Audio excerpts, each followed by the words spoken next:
And we're live. Well, live for us. How's it going, Jill? Good, how are you? Very good. This is episode number 10 of This Week in the Grotto. This is part 2 of our 3-part series leading up to our lean program, lifestyle, exercise, and nutrition.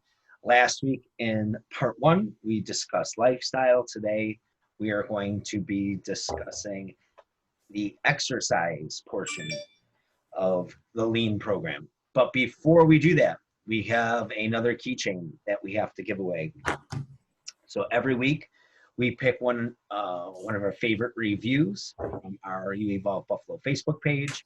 And if we pick your review, we send you off a You Evolve Buffalo keychain. And this week's winner is Amanda Galisano. She writes, Jill and Jeff are amazing trainers. They both push you to be your best self. I love the family feel at You Evolve Buffalo. No place like it. Well, thank you, Amanda. Glad to have you there. Thank you for the nice review. If I don't see you on Sunday, I will send that keychain out to you, but I'm sure we'll just a matter of time before we run into you at the Grotto. The one thing I've noticed with a lot of the reviews, which I think is pretty cool, is people like the atmosphere, and it's more than just about you or I or the programs. People really like coming there because of the other people that come there. We're very fortunate to have a great group of people that we train and work with and attend our classes and programs, as well as the other instructors and trainers that help us out there and spend a lot of time there. So that is definitely one of the, I guess one of the selling points of You Evolve Buffalo. It's the people. It goes much further and beyond just you or I. And I think it's pretty cool. Yeah, we that's one of the things that I always tell people too, that it really is not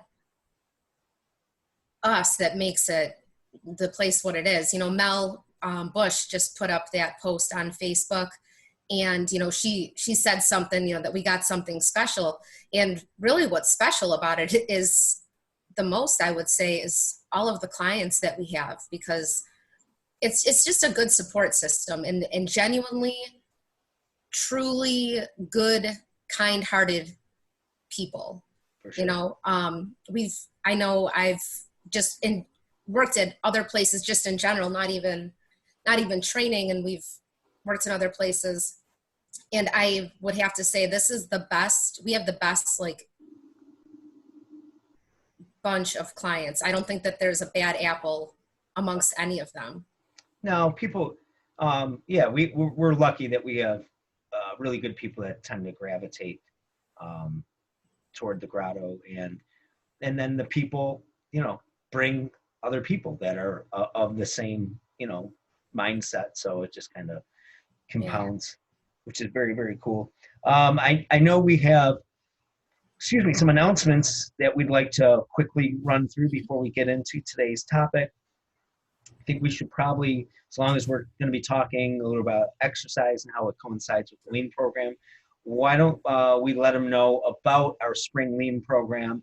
I know some of our time slots are just about full, only a couple left, and I know people have already talked about joining, so I'm more than certain that we're going to be mostly sold out, which is fantastic. We do limit how many people we take, so it's important that you get registered right away so you don't get locked out. I hate to see you guys not be able to participate in the program. Yeah, there's definitely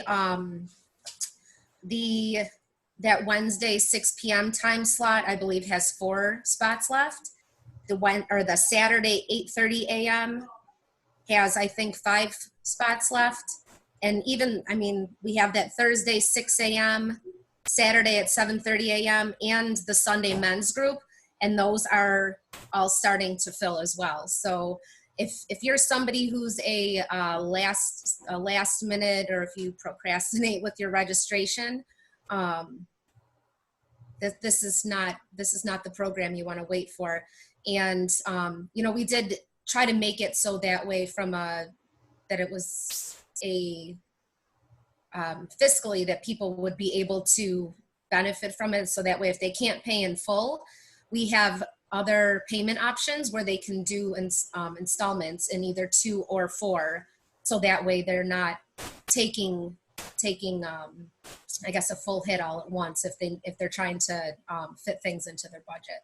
Sure. So. But and we limit the amount of people to try to keep, so it doesn't turn into complete gym class, and there's still some semblance of order.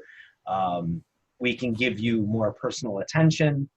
Every time a class gets a little bit bigger and bigger, our attention gets a little more spread out. Just right. There's more people, so we like to limit it so we can keep a standard of quality to the training sessions, safety, and also equipment. We want to make sure that there's enough of everything that everybody gets a high quality workout. So sure. I also think too, by limiting those time slots, it also encourages the camaraderie. So that way people don't feel like they're like a grain of sand falling through our fingers or within that group atmosphere, that they're not just another number, that every single person matters. And I mean, really, you see it, especially everyone starts to kind of build and form these relationships. There's so many people that, come in and tell me that kind of like the time and some of the best friends that they've made have been through at the Grotto and within this program. Yeah. And it's noticeable if somebody's missing. Oh yeah. Or I was like, hey, where's so-and-so? Especially a lot of times we'll work even within that group, we'll break up into smaller groups of 2s or 3s or 4. Yeah. And you get used to working with certain people, which is real. It's helpful. I know for me, and I'm sure for you, working with people over a longer period of time, you get to know their abilities. I have a real good sense of what weights they need to use, even more so than they do. They're like, what should I get? What do you think I should use on such and such an exercise? Yeah. My favorite is when they're like, should I get 5s? I'm like, in your dreams. Yeah. So that it allows us to challenge them. Mm-hmm. We always say, I would never ask you to do something I didn't think you can handle. For sure. And I would say 9 times out of 10 or more, we're usually right in our assessment of what they're capable of. And it's nice when they get surprised that, where they didn't even think they would had it in them to maybe perform at such a high level. Sure. So, and I think also, Jen Mann, actually, she sent me a message and, she said, I always thought working out at home was enough, but at home, I don't pick up those heavier weights or push myself a little further. But being in your group, I do push myself that much more, which I need. And that's something that I've found to be, a lot of people will say that, if they either don't feel confident in knowing enough to go to the gym themselves, maybe they're intimidated, or just even if they do feel like they have a general idea, they don't feel like they're pushing themselves to their full potential just on their own. So they like being in that group atmosphere and with those other people that are like, come on, you got this. Sure. I just had a couple clients as my appointments were transitioning. One was ending and one was beginning, and the 2 ladies were talking amongst themselves and basically saying exactly what you said. The one girl works out in the gym on her own, but also sees me a couple times a week. She's just like, I never go as heavy or as hard on my own. We were a couple weeks ago doing stiff leg deadlifts, elevated, so like with some deficit, and she was using like 115 pounds, just handling it perfectly fine. She's like, at the gym I never go past 60. Yeah. Which honestly, might not be a terrible thing if they're not somebody who has the confidence or the ability for the sake of them not getting injured, because we can as a watchful eye, and that's something you and I both are very, very aware of, is making sure that people's form is good and strong, and that they're not rolling and rounding their back, and they're making sure that they're bracing their core when they're doing exercises like that, so they don't injure themselves. But even as somebody as experienced as myself, I can say firsthand, I've never, I've worked with trainers, multiple trainers in the past. The last trainer I worked with was in a show prep. I went to see him specifically to help me train my legs. And I Mm-hmm. never trained my legs so hard in my life as I did it working with that trainer. Right. Because again, taking me out, I'm going there with purpose. He's taking me out of my comfort zone. We have a deadline. We have goals. He pushed me. I'm paying for it. I'm not going to let myself down. I had a sense of I'm not going to let him down. I didn't want no sense of, and then there's some ego involved too that, I'm not going to show, weakness here. I'm going to work hard. Plus I'm a trainer. I got to, step my game Yeah. up. And Yeah. Prove that you have that title for a reason. right. And it was a fantastic experience overall. And like I said, I never trained my legs so hard as I did when I was working with another trainer. And unfortunately, I haven't trained them as hard since. I mean, I trained them hard, but not. I mean, I remember going and taking that drive and going out there to those appointments with you. And there were times that, I mean, you could see, because, it's a, like a gym or whatever. And I remember just watching and being like, holy crap. And then at the end of it, you could just see like, you got worked. Yeah, no doubt. That was a heck of an experience. Yeah. Good times. So anyway, yeah, that's Lean program. So for anyone who is still looking to register, if you're wondering about the dates, our Saturday groups will be starting on Saturday, March 28th. And it's going to lead us right up until the week before Memorial Day weekend. That the Saturdays go until May 16th.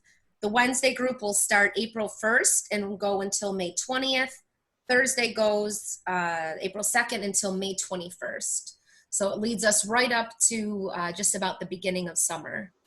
So since we have a few weeks in between the Lean programs, we did add a couple classes onto the schedule to fill those voids, those time slots where we would normally have our Lean programs programmed.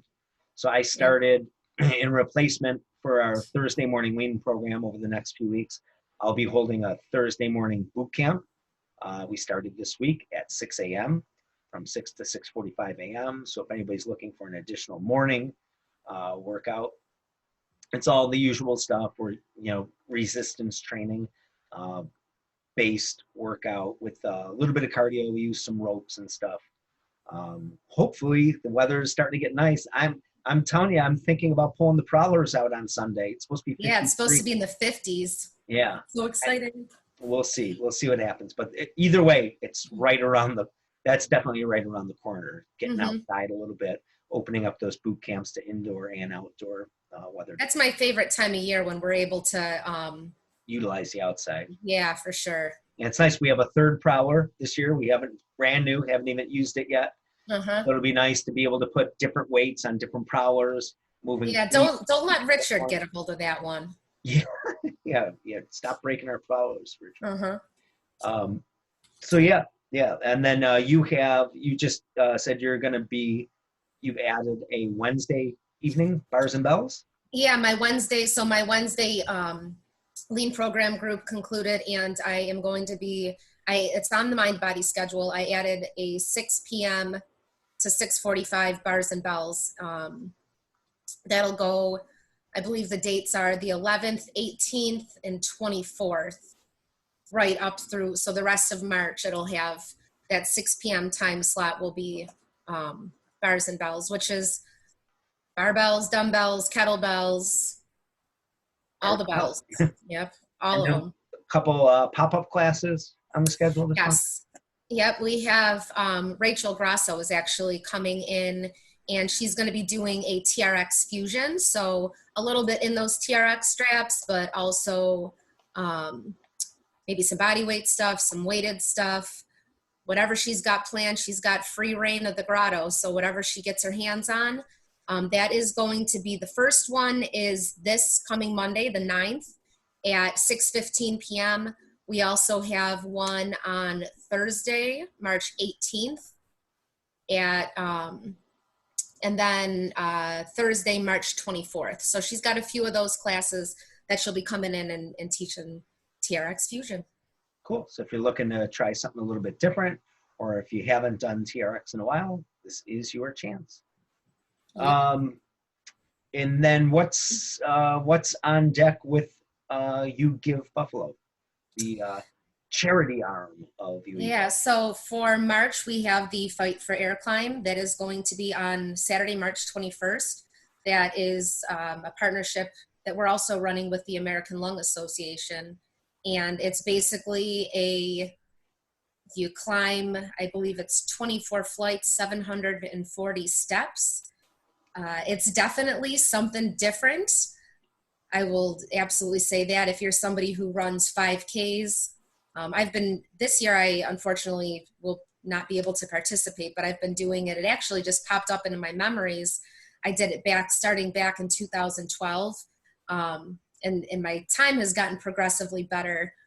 But 2 years ago, so I did it last year, but 2 years ago I did it, and they tell you when you can go, and I think I must have forgotten how hard it really is, because I took off like a bat out of hell, and I mean like skipping 3 steps at a time, and by the time I was done with it, I felt like my lungs were like bleeding. It was hard, so I tried to be a little bit smarter last year and didn't blow out of the gate like it was a sprint, because even though it's I think my time was just right around 5 minutes or so, but it's definitely more of a marathon pace than a sprint pace, because you get going and I don't know what hits first, your lungs or that feeling of lead in your legs. But it's cool. It goes to a good cause. At the top, they have somebody there that stretches you out. They have water and everything, and it goes to a good cause. The money goes to a good cause to kind of share awareness about lung-related diseases and illnesses, and the funding all goes towards that.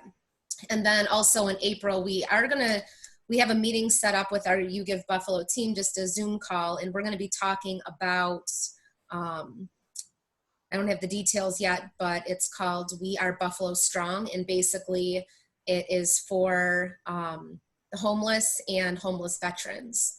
So that's something that we have kind of looking into the future, and we have to plan some of the upcoming months still. My friend Daryl that I run the turkey trot with every year won the first 2 years of that Fight for Air Climb. He won Good it for him. 2 years in a row, and I think not only was he the fastest person to the top 2 years in a row, I believe he did it in his fireman gear. That's insane. Yeah. I watch all of them because they have a whole different, the firefighters have a whole different, I think they send them up a different flight of stairs. But I can't imagine doing that in full firefighter gear. Yeah, so I give them, I give everybody credit for trying, for their donations, whatever, however they are able to participate. But these people who do it in their full gear, that's crazy. Lack on a fireman.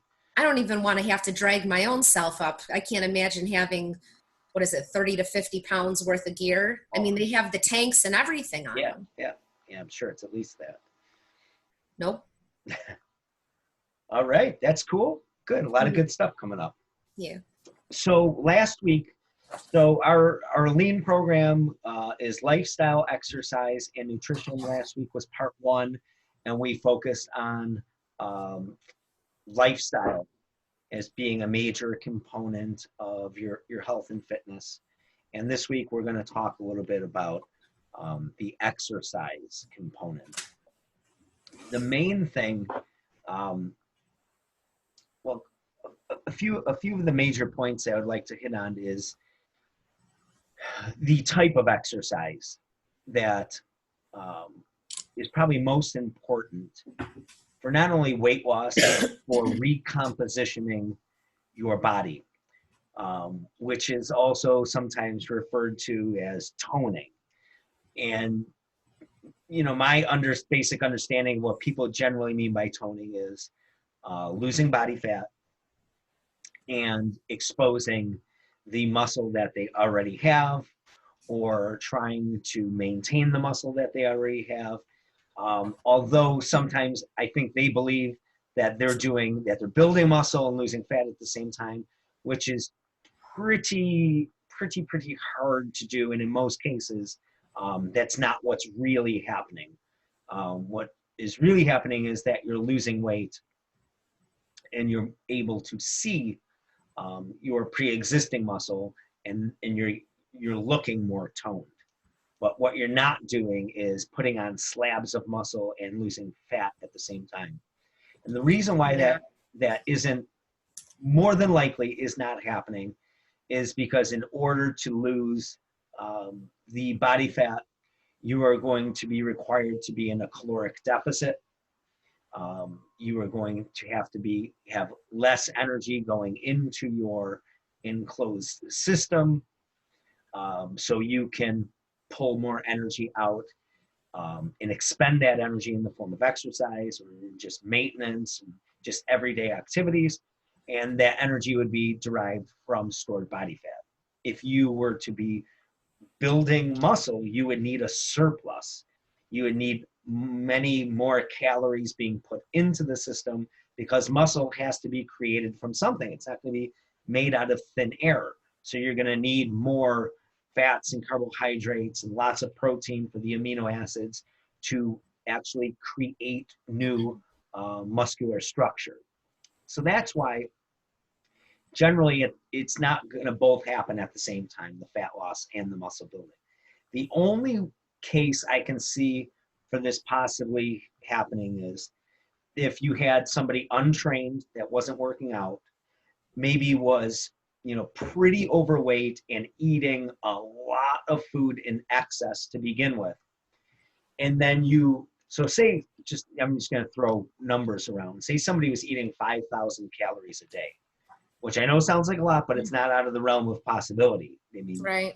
people don't gain massive amount of weight from, drinking water and eating salads. You're eating something. You're putting energy in.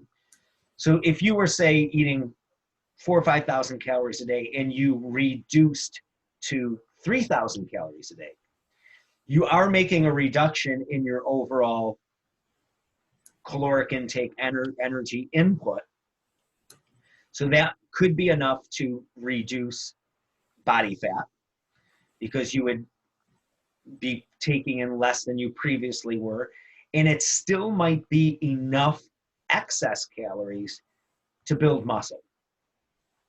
So I can see how possibly that can happen if you were a newbie to exercise, kind of towing that line. Will it last forever? No, of course not. Eventually you're going to something's going to stall.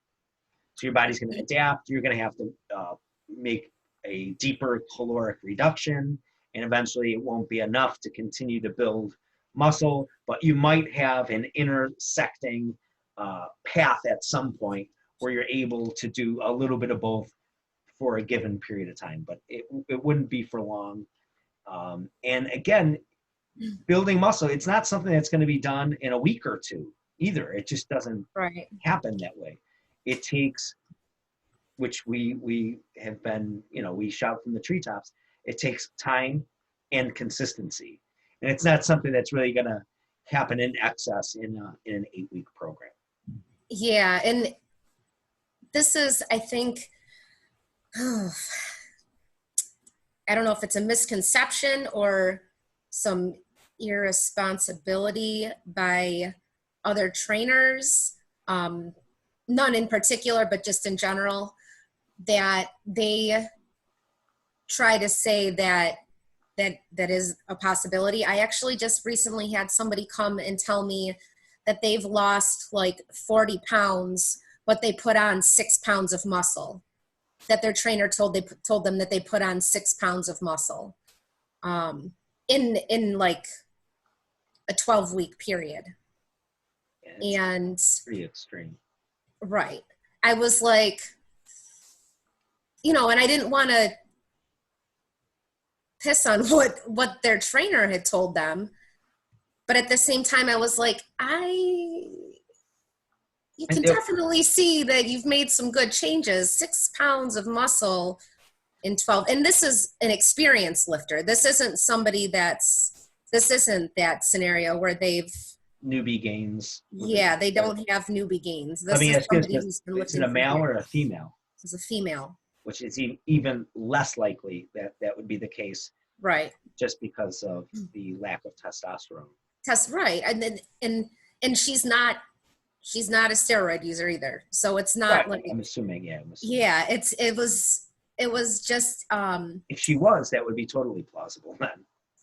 Right, but and sometimes I feel like I have a difficult time navigating those conversations. I would like to see how that was quantified.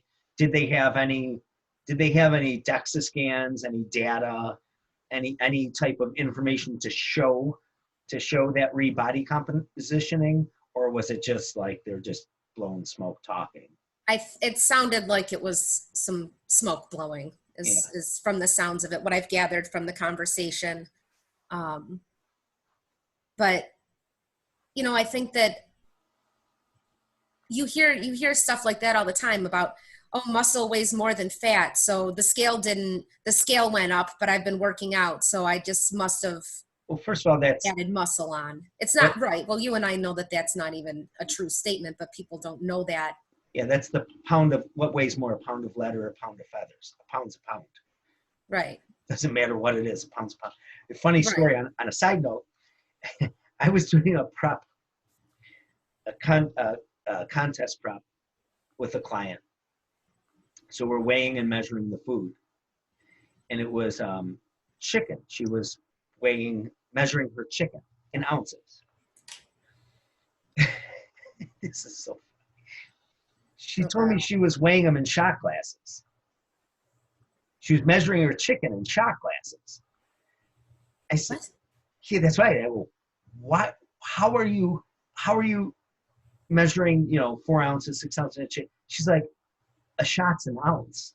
So I just do four shot or whatever. And I'm like, those are liquid ounces. You could fill the shot glass with lead, or you can fill it up with water. It's going to weigh different.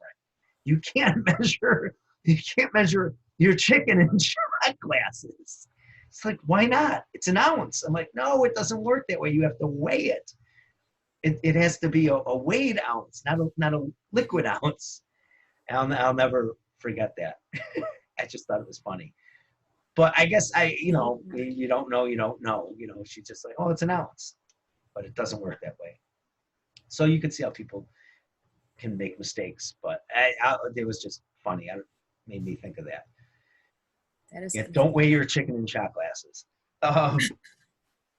But anyway, it would be highly unlikely that somebody would recomposition themselves in that way. Although, I mean, I would entertain it if there was some form of data. Generally, though, when people lose weight and make those big drops in weight, you actually lose muscle mass, not gain it.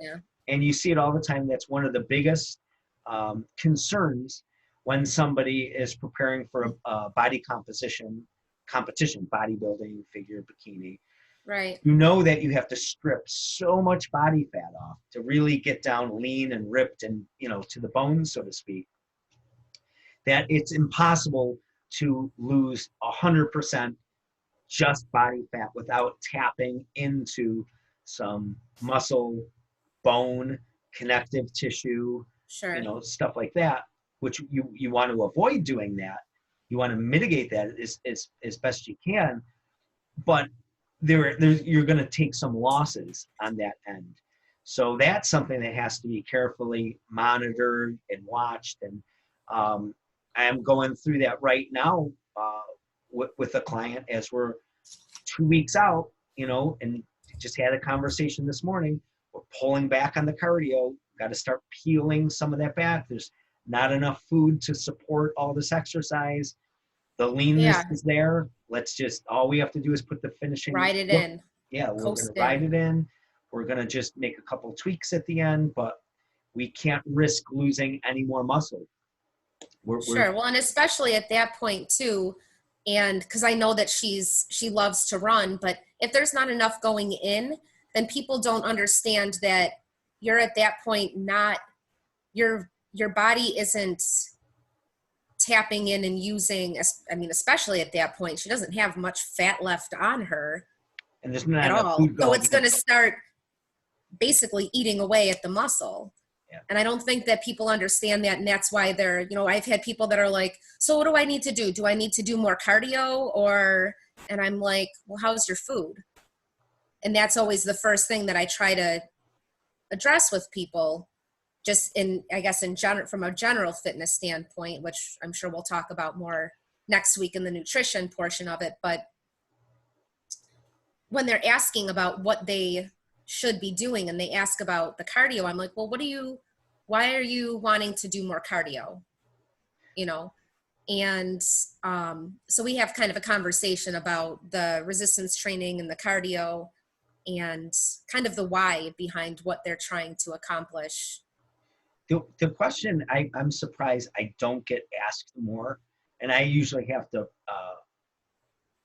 open the conversation up, is I would be thinking, if somebody was listening to us talk right now and we're basically telling them, so if you're going to be embarking on a diet and you're going to be reducing your food intake, that you're not going to be able to build any muscle. So why the hell am I exercising? Right? Why am I busting my butt exercising if I can't make musculature gains? And the answer to that is, and funny enough, nobody ever asks that. Like, well, why am I working so hard if I can't, build muscle? It's true. I don't think I've ever had anyone ask that question. I'm like, aren't you curious? Why we want you to keep lifting weights, but yet at the same time, there's so oftentimes we're telling you you're not going to make any muscular progress. It's to maintain the muscle that you have. Mm-hmm. So when you are going into these caloric deficits and you're trying to strip off this body fat, your body will get rid of anything that it deems that it doesn't need. So it will have no problem tearing down muscle that's not being used if you're just being sedentary and not exercising. Sure. It's not gonna discriminate so much of where that energy comes from, like Jill just explained. So it'll burn some body fat, it'll burn some proteins and amino acids out of your muscle. It's just going to shrink you down and make you into a smaller version of yourself. But what I think most people want when they want to look toned is you want to just strip off the body fat and keep that muscle that you already have at this point. And the best way to do that is through the resistance training exercise. Because now what you're doing is you're sending your body the signal that, hey, see those squats that we just did? Those hamstrings, those hips, those quads, those glutes, we use those. And we're going to use them again tomorrow. We use them all the time. So we cannot be breaking those down. So you send those muscles a stimulus. Your body knows it uses them and needs them. And now when you eat, which, right, you're still eating, we're not removing all of your food, your body's going to partition the food that you're eating, prioritizing repairing the muscles that you just used. So it's going to make sure that those muscles recover. It's going to you're breaking your muscles down when you're exercising, so it's going to want to repair them. And it's going to want to keep the structure and quality of those muscles. And it's going to sit, and then your body's going to be like, okay, it needs that. This fat, we can use that instead. Next time you're working your arms and your shoulders and you're doing the same thing. So we're constantly sending these stimuluses to the body, letting it know that, hey, we need this stuff. When we do eat, send the nutrients to those areas to keep it, and don't go storing it into your body fat. Use that stored body fat as your source of energy. And that's how, when somebody, there's two completely different looks. When somebody loses weight with just diet alone, or just cardio and diet alone, as opposed to dieting, doing some cardio, but adding that resistance training. The muscle underneath the skin is going to remain full, so this, and the toned, so the skin remains tight. If you start to lose the muscle under the skin and you're losing weight, that's when you're more apt to get the saggy skin, a little loose spots, wrinkles, stuff like that. So it's vitally important that you keep resistance training, or add resistance training if you're not already doing it, when you embark on a weight loss journey. Yeah. This just popped into my head as we're discussing this too, because how many people have you said, or have you heard say to you rather, well, I want to lose my bingo arms, or how do I train to get rid of this, or how do I get rid of that? And, we always tell people that's all going to come down to diet, but it's also going to be working the muscles to kind of, that's the toning in the firming things up, I guess, has been another phrase that people have used. And it goes back again to the diet and working the muscles so they are able to be exposed, I guess, to a capacity. So that way it doesn't look like it doesn't look so much like the sagging skin. And that's why where the resistance training comes into play. Well, what you're referring to is spot reduction. Yeah. Of fat, which there's no evidence that you can spot reduce fat. What I mean by that is doing abdominal exercises, as an example, working your abs to try to lose the belly fat. Yeah. There's no evidence that you can do that. That's even possible. Or doing. Yeah, your body doesn't say, like when you can't say, all right, well, I just did all these squats, so now my body has to go and eat the fat from that area, or whatever. Yeah. So you can't, or your bingo arm. You're not going to do a bunch of tricep exercise and the fat's going to come from your arm. What you probably know about yourself, and everybody would know themselves best, is where the weight comes. If you were to gain weight, the areas that gain it first. And if you were to lose weight, where it comes off of first. And that is all determined by hormones. And everybody has a different hormone profile. And it's going to vary from person to person, and it's going to vary through age as your hormones change. It's a whole chemistry set in there, where your body's going to want to draw the fat in and where it's going to want to release it from. And not even talking about insulin, talking about things like estrogen and testosterone, and there's a whole host of hormones that determine where that body fat is going to be taken up. Which cells are going to uptake the fat and which cells are going to release them. So like Jill said, it's going to come down to diet, and it just might take more time. So generally, my experience with working with women, getting them into competition shape, the legs are generally always the last area where the fat comes off of. It's usually top down. You start to, you can always, in general, see it in somebody's face. Their face looks a little leaner. Then the shoulders and the arms start to get cut. And then you see the back. You see all the etching into the back, and the traps and the rhomboids and the lats coming in. And then maybe a couple lines through the chest, the upper chest. And then the abs, right? Everything just starts to work its way down. And then everybody's waiting for the cuts in the quads, a little quad separation. And that's usually, where you just have to be like, okay, we need more time. It's just a little more time, a little more. Keep dieting. And it's not. I know when that's my legs. It's the first place it goes. I know it goes right about into my hips and my legs. Always first. Yeah, always first, and it's always the last damn place to go. Even when I competed, even looking back at those pictures, I probably could have afforded to lose about 3 to 5 more pounds ish. And it was my legs. I did very well. I was happy with how I placed in both of the shows. But I think had I had that little bit more, they would have come in a little bit more. But Well, that's also too then a fine line, especially because I did figure. So if you get to a point where it's too hard, then they don't want you to look like that either. This is where it gets tough, even between the different classes, because with bikini you want to be a little bit softer and then step up a little bit with figure. And now they have what is it, the women's physique and the women's bodybuilding. oh, yeah, bodybuilding's essentially been, Yeah. there's no more bodybuilding. It's just No, they've no. put the bodybuilding out.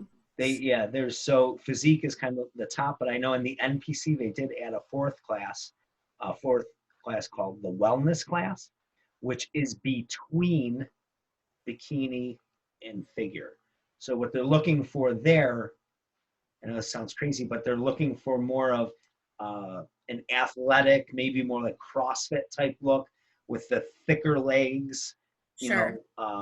lean top, Yep. but they're not necessarily looking for the deep cuts in the legs, but they're not Mhm. looking for bikini legs. They're looking for athletes' legs, Right. um, which is interesting. I really haven't looked online. I know there's been a few shows.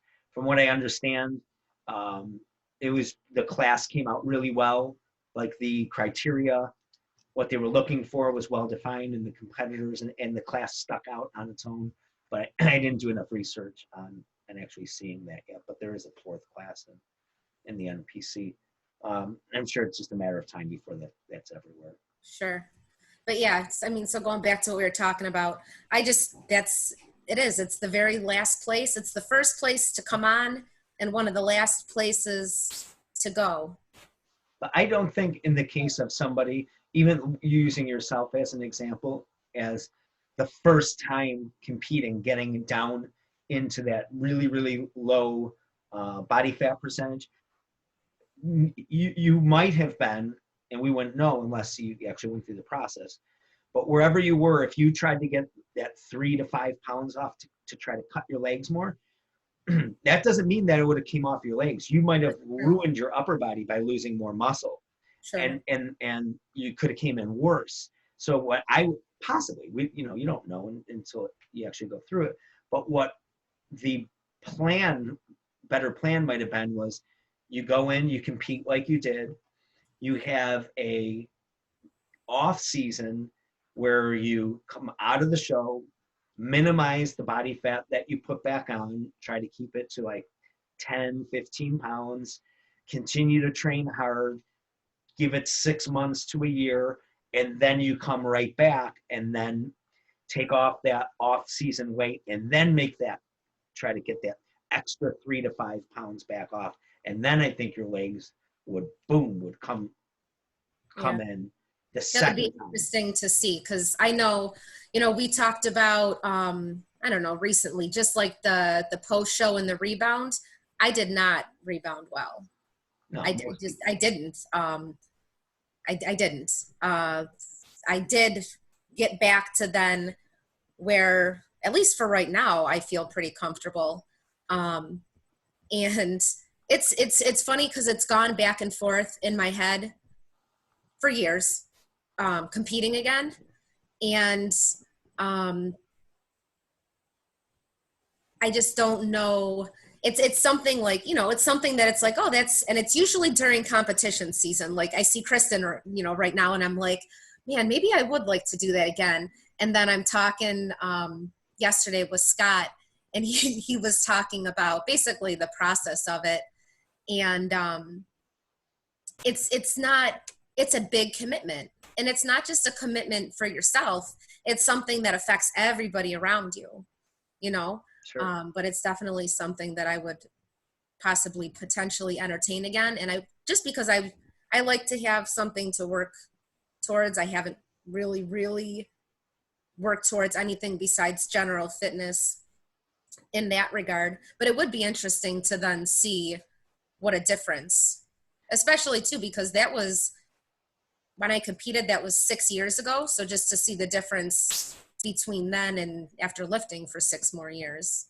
Well, I think once you do that and you realize your potential, you've seen, you've experienced that high potential, what your body's capable of, what's under the hood, and you're like, wow, you got that Corvette engine, you're in the back of your mind, I think it's just natural to always want to go back there, even if it's not something that's sustainable long term. I mean, you can get close to that and keep it, but to live there is not, for most people, not sustainable. But so I think that kind of plays into most people's psyches. Well, and actually what might be because I think at this point, especially in having a little bit more experience, I think on both of our ends, I think that we've just gathered a little bit more experience, and maybe things would even be done a little bit differently. But, and even including the aftermath, because for me personally, and I will tell anybody this, the aftermath for me was worse than the process. Because I remember, so I competed, I was at 109. And within 2 weeks, I think I was up to 118, 120. And that's, somewhere between there, like 125 maybe is where I probably should have sustained and lived. But at like 118, I remember looking in the mirror and crying, thinking that I looked fat. I was like, and it was such body dysmorphia. And I felt like I already had it because prior to that, I had already lost a substantial amount of weight, even leading up to the show, and just had done just general weight loss, and then doing basically 14 months starting at the very beginning. But it was definitely the mental game afterwards. That was something that really made it a little bit, it's got the red flags waving in my head. That's usually my deterrent, where I'm like, do I really, like, I'm at a good place. I have a good, healthy relationship with food. I don't go on the binges like that generally, you know what I mean? And that is something for me where I'm like, it was fun to look that good, but the aftermath. So it's kind of like, I would tell anybody, get within 15 pounds of what you think your stage weight is. And see if you still want to get up there. Hold it for 6 months. Yeah. Hold that weight for 6 months, and then decide if you want to take that extra 15 off.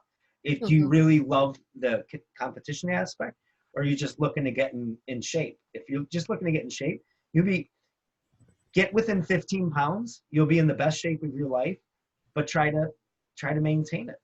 Make it a lifestyle. And live there, and not just dip your toe in the water once and then blow up like a balloon after, I blew up like a balloon. Yeah, most people do. So that's I would tell them, get within 15 pounds and live there. And you might find there's no need for the competition. You're going to be much happier, and you got to sustain. The goal should be to sustain that either way. So you have to learn to live. But getting back to the exercise, I think you don't need as much exercise resistance training as people might think. I have plenty of people that do 2 days a week only. Train with me 2 days a week and don't do any more on their own, other than maybe like some stretching, more like maintenance type stuff. And they're able to maintain a really, really good balanced physique, as long as they're paying attention to their diet. And what usually ends up happening is if they're not, if they fall off their diet, then the body composition is going to change. But if they're on with their diet, sometimes 2 days a week is enough, is perfectly enough for the average person. The person that wants to be healthy, wants to feel good, wants to look good, wants to have a little bit of shape to them. And for somebody like that, I generally compose full body routines where twice a week I try to hit them a little bit from head to toe. We do some leg work, we do upper body work, we do some core work, and maybe try to integrate a little bit of something that's going to challenge them cardiovascularly, whether it's, the supersets or trisets, not like going out and running, but maybe pushing the prowler a little bit when it's that time, using some ropes, or just using high repetition sets, which if you do enough of those, I think that is enough to make your cardiovascular capacity sufficient, not superior, but sufficient. And I can get a lot of mileage out of people if they come to 2 training sessions a week. Sometimes it's just the less is more kind of thing, because I have people too that come in. I actually had to have a conversation with somebody and say, whoa, we need to slow you down a little bit because you're going to get hurt, and then they come in and I had something planned, a whole routine planned, and they're like, they did something else, maybe went to a different class, worked, did whatever. And I had legs planned, and they're like, I'm like, how you feeling? They're like, my legs are killing me. And I'm like, all right, well, we're not doing legs then. Yeah. But they come and do so much that they don't have the opportunity to give their body enough rest to recover. And then we have to have a conversation about the recovery, because as important as the exercise is, it's also just as important, if not more, to be aware of that recovery aspect of it and to be smart about it. You can't just keep beating the ever-loving crap out of yourself and expect that any progress is going to be made, or that unfortunately it's going to happen where something possibly could get injured. Yeah. So, from an exercise standpoint, the exercise is important, but, just also, being aware of the value of rest that goes alongside with it. I think another important aspect to the resistance training, which I know we both put a lot of emphasis on, is a combination of larger compound movements, things like where you're using multiple joints. So you're doing something like deadlifts, or you're using your knees and your hips, or squatting, same thing, using your knees and your hips. A lot of pressing movements where, multiple joints, elbows and shoulders, overhead, rowing. So you're using a lot of big multi-joint compound lifts in conjunction with a lot of isolation lifts, which, I'll always be a huge fan of curls. I love curls. And I think that maybe not the most appreciated exercise. People might find them boring, or I know a lot of people, they just don't like to do them. But when you start to get a little bit of shape in your arms, and even the ladies, and the shirts start to filling out more, or a lot of tricep extensions, and you get that little bit of toning in your arms, everyone's the first one to want to get those arms up in the air and, flexing, sure, and show them off, So, or even with in the shoulders. The funny thing about the biceps is that when it comes down to it, no matter how many different ways we come up with a curl, you're still just flexing your arm. Yeah. It's whether it's crossbody, a W. I know you don't really care for drag curls, but just a different variation. The only thing that's happening is you're flexing your arm. There's so many, and I think that maybe that's why it's so underappreciated, because it doesn't have the variety.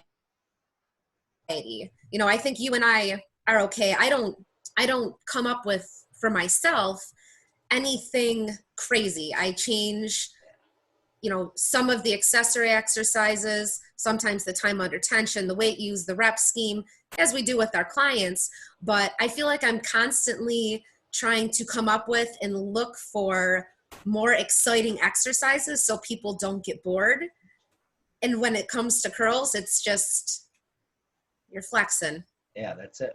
Mm-hmm. The other thing which I think of it is important is using unilateral and bilateral exercises. So for instance, like a bilateral exercise, just like your basic squat, and then doing something, what I mean by unilateral is like a one leg squat.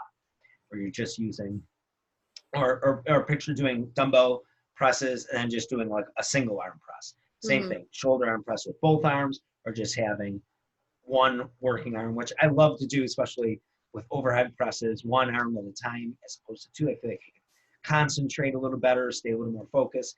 Especially, I love doing my presses standing as opposed to sitting, because you have to really use your core. You have to have a strong back. It makes it more of a full body exercise because of the posture and bracing. So we do a lot of combinations of, like I said, unilateral, bilateral, compound, isolation exercises. And if you can come a couple times a week, you're going to get more exposure to both those things. So a lot of times, just in general terms, you might start with a big, while you're fresh and you have some energy, you'll start with your big movements first. You'll do your squatting, even if it's just, goblet squats or box squats or any kind of squat, just holding the weights to the front, but something where you're moving your entire body.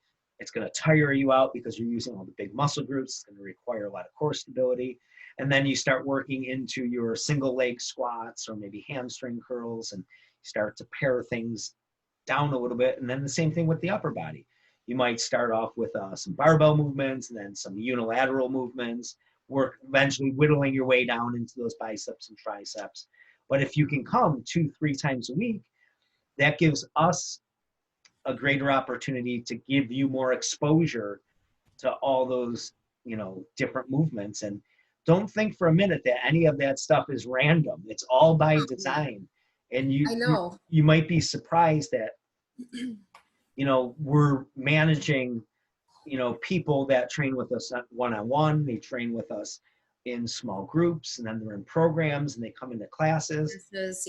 So I'm constantly looking at my schedule for the day, and I have to take in, as I know you do too, we take so many different factors into consideration that, okay, Monday I worked with these people, but I know they're coming in with these people on Wednesday, but the people they're training with on Wednesday haven't been here yet, but they're going to be here on Sunday. And we're constantly trying to keep things, you want to keep things where you're not killing somebody and overloading them with the same thing, giving them enough variety, but make sure you're accommodating a lot of people. We have so many people who come multiple times, like you said.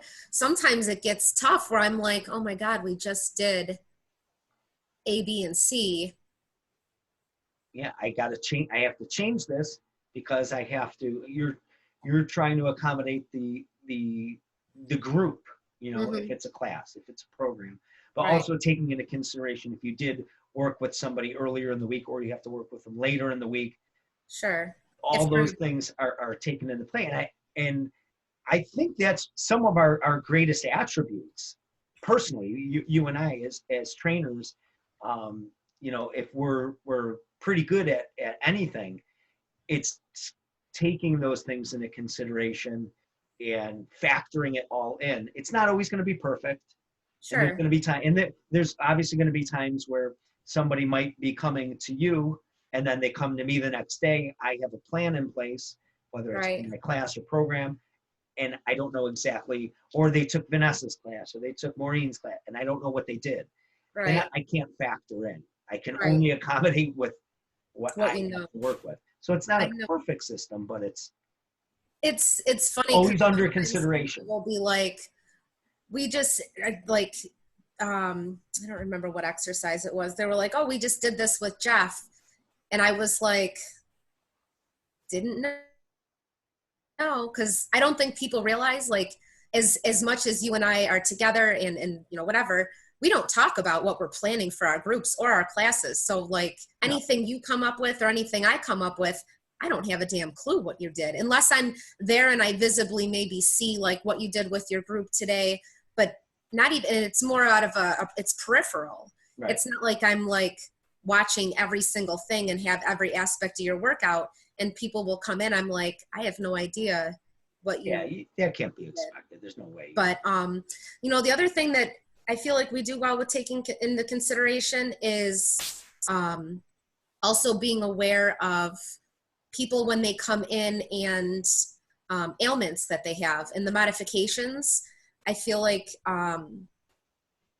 we do really well at making sure that we're prepared, especially if we know ahead of time that people are coming in. If they have, maybe they've had some lower back problems in the past, or maybe they have, you know, knee problems or shoulder problems or this, that, and the other thing.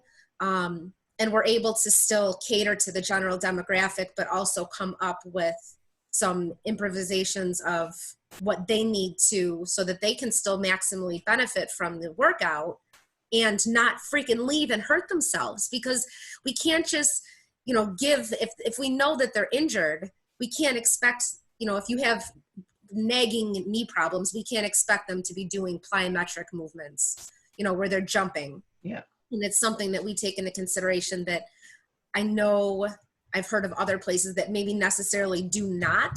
And I'm like, and I tell everybody, I go, if you're doing something and it hurts, and I go, you know, not like this is hard, kind of, not the burn hurt, but the pain, sharp shooting, stabbing, pain, don't do it. We can come up with 100 different other things for you still to be able to work a specific muscle group without leaving feeling worse than when you came in. Sure. I mean, I don't know if you noticed, I mean, I had a group of 4 today. Couldn't be four more different people. Oh my God, You know? completely. So when I write the routine, obviously I know who's coming in. And so I have to have 2 of everything. I need a modification. I need 2, maybe 3 different versions of this exercise, depending on the fitness level. And just knowing there's injuries or, you know, ailments that need to be modified. Absolutely. Yeah, so those things are always under consideration, in addition to how many exposures the person is getting as far as workouts that we know of. Those right. We don't know about it. There's not much we can do about it. Again, today I know we had this morning at my boot camp, there was a big load of, you know, a lot of legs and core. And I know my one client is doing the Shamrock Run tomorrow, and had a leg workout scheduled for Sunday. So I'm like, listen, you take your Tuesday workout, you make that on Sunday, take your Sunday leg workout, put that on Tuesday. Yeah, switch them. Things have to be switched. We need some recovery, and it's always. Yeah, you're not going to, especially if they just are running an 8K on Saturday, they're not coming back on Sunday and being able to execute a full leg workout. Not with any quality. No, I mean, they might be able to half-ass their way through it, but. Especially we just trained, you know, a good chunk of legs today. So. Right. So there's always method to the madness. There's always a reason for the exercise. There's always a reason for the sets that we choose, the repetitions that we choose, the order of things that we choose. There's always a reason. And you know, I'll hear it a lot, like, oh, okay, or why are we doing this? And I'll get all right, I see what you're doing here. Okay, all right. Okay. And I like that. I'm glad when people understand and can see the methodology, that there's thought put into the process. Yeah. I like when people ask. I like when people ask why they're doing what they're doing, because it's nice to be able to give the explanation that neither you or I do anything just to beat the ever-loving crap out of anybody. We don't take pride in just beating the crap out of somebody. No.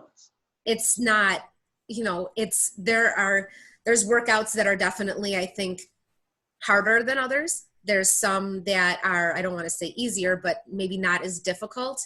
And like you said, we take into consideration several things. And even, you know, I know you mentioned starting with the larger and the compound movements, but even doing like a pre-exhaustion and kind of working our way backwards. So there's always reasoning behind it. And I can appreciate when people ask. I also really like when people ask where they're supposed to be feeling what they're doing. It just, I think, shows to me a little bit more of that they're acknowledging and having a little bit of commitment, that they're not just there just moving, and that they actually want to know what they're doing and what's supposed to be being worked.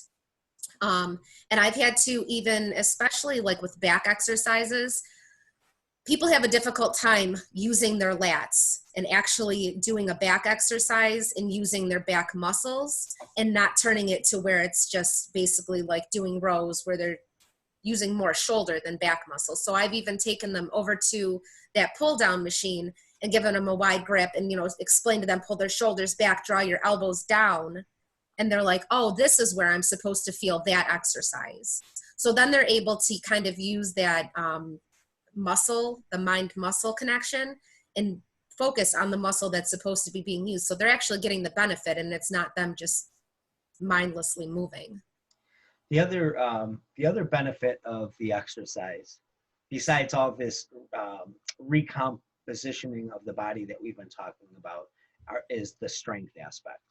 Mm-hmm. Is if you want to get stronger, you have to have some form of resistance to overcome. Sure. In any aspect of life, for that matter. But if, you know, even you might be like, somebody might be strong and never have lifted a weight, but they did something to get strong. Sure. You know, they might be a construction worker, they might be a roofer, they work on a farm, but their body has been conditioned through some kind of resistance. I don't care if they're pushing wheelbarrows or baling hay. You got strong somehow. Well, some people are just genetically strong, but sure. I mean, even think of Bella. I mean, so Bella, she came in the one day, she will on occasion come in and she'll do classes, but she's not, I mean, she's 11. She's not consistently lifting weights. No. She came in and she pulled 135 pounds on a deadlift the one day, but she is just strong. But she does cheerleading. She's lifting people. Yeah. So she's not necessarily doing a resistance form of training in that aspect. But think of what she does with her own body weight, though. Oh my God. Body weight is back bends and flips and pushing. The flexibility, she's like Gumby. It's insane. But to do those. She's utilizing a lot of power, leg power, and drive to, you know, she's still, I mean, it's a form of resistance training. It's almost like she's using herself as a plyometric tool. Yeah, for sure. And it's funny. I've had a couple people, they're like, I want to be strong like Bella. I'm like, dude, I want to be strong like Bella because she's just strong. She really is. Well, even what about Aubrey doing? Didn't she do the pull-ups in a hang? Yeah, for a minute like something ridiculous where she can just hang like a dead hang that people probably don't realize how difficult it is until you try to dead hang, and she can just dangle there. Yeah, we timed her the one day. I can't remember how long it was. It was a minute or two. I can't remember. Yeah, she got definitely over a minute. I think it was closer to 2 minutes, but she can do pull-ups. Yeah, they're definitely strong. But that's just, I mean, they're active. They're playing all the time. They love the playground. They love to run and play, and that's their form of resistance training.